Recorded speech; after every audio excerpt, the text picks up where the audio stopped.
Business Law Pas FM bersama Dr. Ricardo Simanjuntak SH LLM.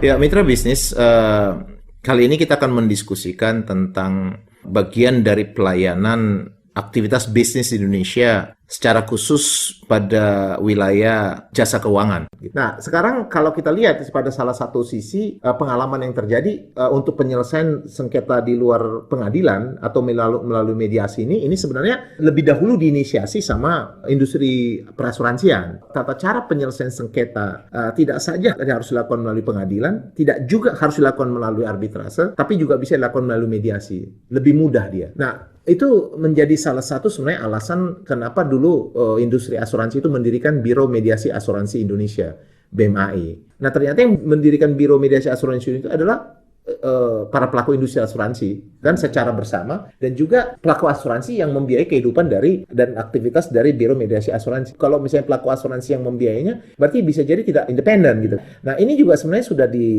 dijawab dengan memberikan satu konsekuensi. Jadi kalau Biro Mediasi Asuransi Indonesia itu, kalau putusannya itu mengalahkan tertanggung konsumen tidak wajib tunduk. Dia bisa membawa ke pengadilan. Gitu loh. Tapi kalau dia putuskan bahwa yang salah itu adalah perusahaan asuransi, maka perusahaan asuransi wajib tunduk dan terikat. Dia nggak boleh pergi ke pengadilan. Nah, itu dari situ sudah ditunjukkan bahwa memang upaya untuk memastikan dia independen itu dengan memberikan pengaturan bahwa itu hanya akan terikat secara final ke perusahaan asuransi. Kalau misalnya konsumen merasa itu tidak sesuai dengan yang dia mau, dia nggak terikat. Nah, padahal kan kalau kita melihat prinsip mediasi kan harusnya terikat pada dua-duanya gitu kan. Hal seperti ini sudah berjalan, walaupun memang dalam bayangan saya dulu itu lebih pada klaim-klaim kecil ya. Dan sekarang dia meningkat menjadi sekitar 500 untuk jiwa, 750 untuk perusahaan umum, asuransi umum, yang menurut saya malah terlalu besar ya kan, karena dulu bayangan saya ketika saya ikut membentuknya itu pada klaim-klaim yang hanya sekitar 100 juta ke bawah sebenarnya ya kan, karena itu banyak banget klaim itu gitu loh. Jadi